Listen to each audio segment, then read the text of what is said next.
साताऱ्यातील एका छोट्या गावात रामराव आणि शारदाबाई हे वृद्ध दाम्पत्य राहत होते.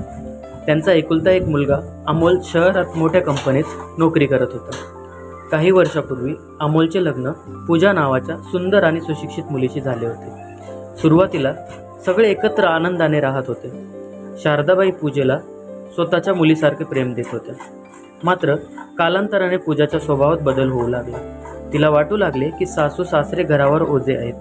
ती वारंवार अमोलला म्हणायची, आपण कमावतो, घर चालवतो, मग हे दोघे इथे का राहतात. अमोल मात्र आईवडिलांचा आदर करत होता. तो तिला समजावायचा की त्यांनीच त्याला मोठे केले आहे आणि त्यांच्यामुळेच आज तो या स्थानावर पोहोचला आहे. पण पूजाच्या मनातला अहंकार दिवसेंदिवस वाढतच गेला. एके दिवशी अमोल ऑफिसच्या कामानिमित्त आठवडाभरासाठी बाहेर गेला. त्याच संधीचा फायदा घेत पूजाने सासू सासऱ्यांना घराबाहेर काढण्याचा निर्णय घेतला. ती त्यांच्या खोलीत गेली आणि कठोर शब्दात म्हणाली, आता मला तुमचा कंटाळा आला आहे. तुम्ही दोघांनी हे घर सोडून द्या. हे ऐकून रामराव आणि शारदाबाईंना मोठा धक्का बसला. शारदाबाईंनी अश्रूंनी भरलेल्या डोळ्यांनी विचारले, बाळा आम्ही कुठे जाऊ. पण पूजाचे मन दगडासारखे झाले होते. तिने संध्याकाळपर्यंत घर रिकामे करण्याची धमकी दिली. शेवटी निराश झालेल्या रामराव आणि शारदाबाईंनी काही कपडे एका पिशवीत भरले आणि घर सोडले. रात्री ती दोघे बस स्थानकाजवळील एका बाकावर बसले होते.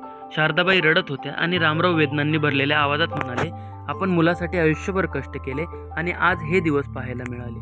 दुसऱ्या दिवशी पूजाला वाटले की आता घरात तिचेच राज्य आहे. पण नियतीने तिच्यासाठी वेगळेच काही ठरवले होते.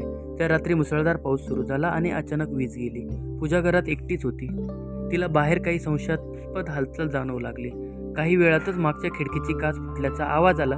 काही चोर घरात घुसले होते. पूजाची भीतीने गाळण उडाली. तिने पोलिसांना फोन करण्याचा प्रयत्न केला, पण नेटवर्क नव्हते.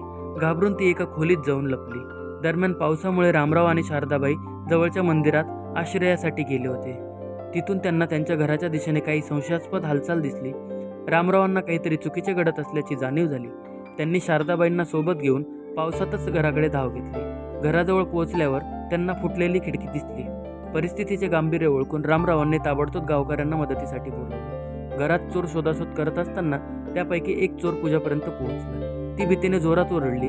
त्याच वेळी बाहेरून रामरावांचा मोठा आवाज आला, अरे थांबा. त्यांच्या मागे गावकरीही आले होते.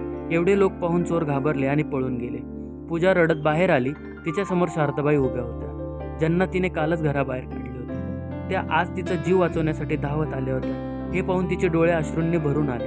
ती शारदाबाईंच्या पायावर पडली आणि रडत म्हणाली, आई मला माफ करा, मी खूप मोठी चूक केली. शारदाबाईंनी तिला प्रेमाने उचलले आणि म्हणाल्या, मुलं चुकतात म्हणूनच आई वडील त्यांना सोडत नाहीत. काही दिवसांनी अमोल घरी परतला. त्याला सगळा प्रकार समजला आणि तो खूप संतापला. पण रामरावांनी त्याला शांत करत सांगितले, बाळा राग धरू नकोस. चूक कळणं हेच सर्वात मोठं प्रायश्चित्त असतं. पूजाने सर्वांसमोर सासू सासऱ्यांची माफी मागितली. त्या दिवसानंतर तिच्या वागण्यात पूर्ण बदल झाला. ती त्यांची मनापासून सेवा करू लागली आणि त्यांना आईवडिलांप्रमाणे मान देऊ लागली. काही महिन्यांनी घरात पुन्हा आनंद आणि प्रेम परतले. एक दिवस पूजा शारदाबाईंचा हात हातात घेऊन भाऊक स्वरात म्हणाली, आई, ज्यांना मी घराबाहेर काढलं त्यांनीच मला दुसरं आयुष्य दिलं. शारदाबाई हसल्या आणि म्हणाल्या, घर भिंतींनी नाही तर प्रेमाने टिकतं.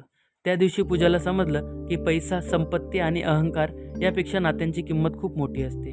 संकटाच्या वेळी आपल्याला वाचवण्यासाठी सर्वप्रथम धावून येणारे हात अनेकदा आपल्या ज्येष्ठांचेच असतात.